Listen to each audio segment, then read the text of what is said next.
Hello, and welcome to Investing Alpha, a podcast initiative from Amit Kumar Gupta of Adroit Financial Service Private Limited. If you want to know more about us or invest with us, please visit adroitfinancial.com. Adroit Financial is a SEBI registered portfolio manager. This podcast is for informational purposes only. Stock discussed here are only for illustrations and should not be construed as investment advice. Employees and clients of Adroit Financial may have positions in the stocks mentioned in the podcast. Hello and welcome to episode 2 of Investing Alpha series. And today we are going to be reviewing the year 2020 in the financial markets. We are also going to be discussing some of the key economic trends of 2021. We are recording this on the 1st January evening. So firstly, Happy New Year to all our listeners, and I wish everyone a healthy, peaceful and a prosperous new year. So this year has been totally forgettable and remarkably transforming at the same time. So much has happened so fast in very little time. It has been sort of a messy and a tragic year, but at the same time, people who have been infected by the coronavirus, they have shown snippets of hope and resiliency. So anyways, it's always good to look back at the best and the worst thing which has happened in the last year and let's see how we are placed in 2021 as far as the financial markets are concerned. So most of the equity markets last year ended at all-time high levels in most of the countries, except probably a couple of countries in Europe, UK. FTSE ended around 8% loss, but most of the markets did end at all-time high levels, or at least multi-year high levels. The global financial system is flush with $1 trillion in free liquidity thanks to central bank actions. Over 20 trillion worth of bonds are yielding negative returns globally. At the same time, the massive economic and social shock of this COVID pandemic that has left a lot of people and a lot of businesses in distress. Many of the businesses are not reached pre-corona levels. The businesses which are in aviation, hospitality, tourism, exhibition, etc. So they are nowhere close to what was the pre-corona levels. As a result, the inequalities of income and wealth, they have risen to new highs, and that's a very key trend going into this year. On the positive side, significant developments have been reported on the vaccine front to control the virus impact. Many countries have already authorized emergency use of the vaccines, US, UK, and Russia, etc. And many people are being administered, administered to be have these vaccines implemented on them in many of these countries. Even though in the last fortnight of December we had a small twist where a fresh wave of mutated version of coronavirus that was reported from some places in Europe, especially UK, and which resulted in a sort of a new set of lockdown restrictions. That indicates to me that there is a possibility that world may not return to normalcy in many months to come. In any case, as per the various estimates, it would take 12 to 18 months to vaccinate a sizable population so that herd immunity can be reached against the virus. And if there are more cases of such kind of mutated versions coming out, then that could put a brake on the growth in the coming days. On the other hand, the pandemic has accelerated many trends that may cause sustainable, faster development in the medium to long term. So that's what is interesting to me and interesting for any investor who is investing in the Indian assets. So in this podcast, we are going to discuss a few trends, economic, social and political trends, which I think would be critical in 2021. So, firstly, what is the political scene? The Indian government imposed total lockdown in the wake of outbreak of the coronavirus pandemic from 25th March this year. Uh, so the restrictions were relaxed from June onwards under unlock scheme. Um, so I think it's very difficult to access the utility and true impact of a lockdown exercise. So we would never know, what could have been the situation if the lockdown was not imposed in March, whether it could have been worse in terms of economic and health shocks, or the economic shock which came because of the lockdown, which could have been a worse kind of a situation. But what has it has told us, and what we have learned, is that the current government is unpredictable, and it can take decisions which can have far reaching repercussions rather quickly, and that they can do it without adequate planning and without bothering about the consequences in terms of human suffering.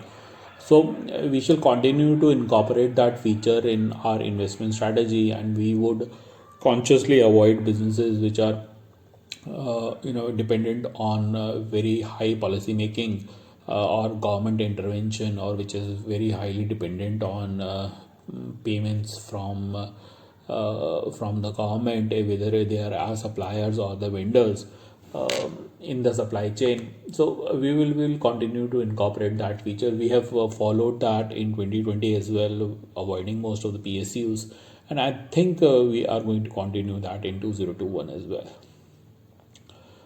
Second interesting thing, which the trend which we have decided not to participate, is the whole trend of the climate change. During the lockdown, when the human activities and the mobility, they were restricted to a great deal globally, the nature attempted to reclaim its space. There were instances of peacock dancing on city streets, deer, sheep, lions even coming and roaming freely on public roads.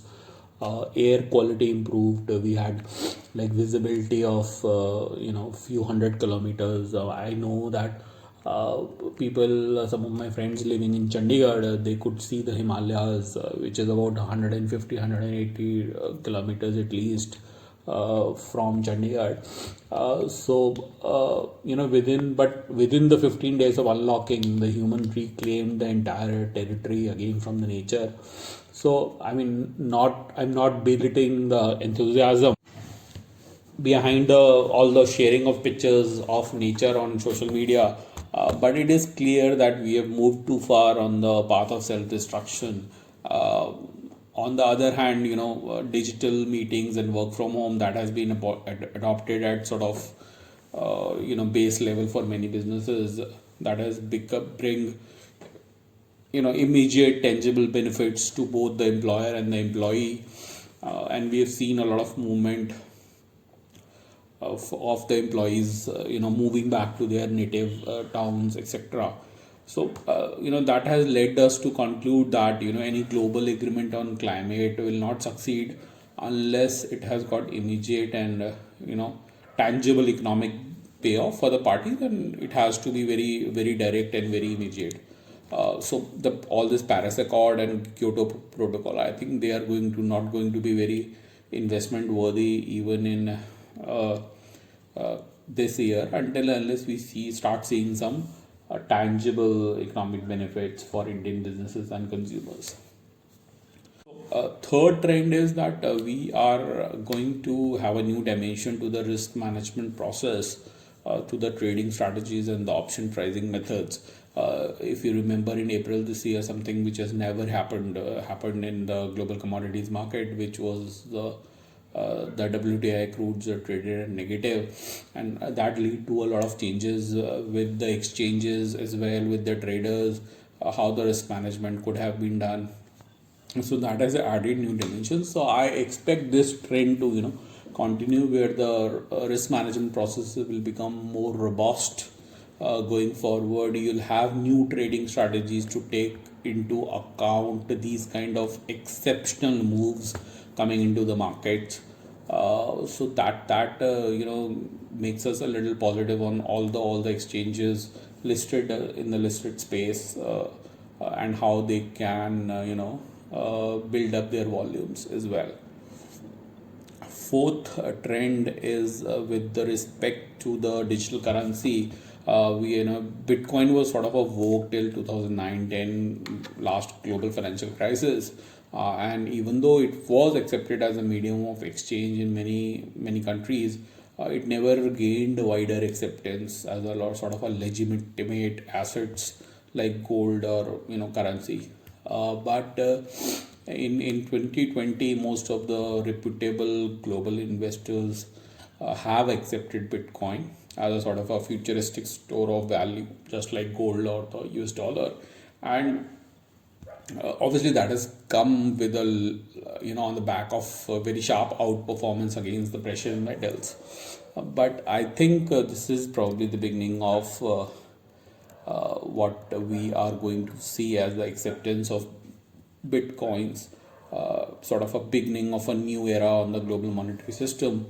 So I believe that the neutral digital currencies will continue to gain prominence, and maybe this prominence would diminish the dominance of gold, silver, and US dollar as global reserve currencies.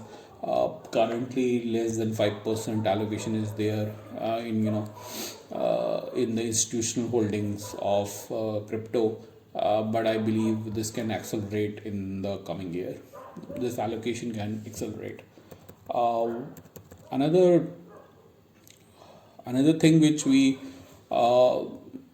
noted was what happened in England, where Prince Harry, who was sixth in line to succession or to being the throne of England, he renounced his royalty and he migrated to USA along with the wife, Meghan. Obviously, we also had finalized now finally after so many years of negotiation that Britain will be exiting European Union. So I'm not sure that what exactly will be the immediate impact on the future prospects of UK. In any case, that's a keen observation point for our investment strategy to see if there are some negative impacts which is coming from the exit of UK from the European Union. Because of that, as we discussed earlier in the podcast also, we had seen FTSE ending at a sort of a 8-year low. It was down about 7.5% year on year, but it has never closed that down in 8 years. So the market has given its verdict as far as the Brexit is concerned. But we need to see what exactly is going to be the impact, especially if you are invested in any of the European countries or any of the countries, any of the companies whose revenue is dependent on the Britain, then that needs to be evaluated again. Another trend which we saw was with respect to the private equity players coming in. So we had this massive Reliance Industries FDI coming in, which was led by Mukesh Ambani, and he managed to convince a lot of global business leaders about Jio and retail, both Reliance Jio and Reliance retail potential. And we had this Facebook, Amazon, Google. You had investors like KKR, Carlyle, GIC, ADIA. They invested in the digital and retail ventures.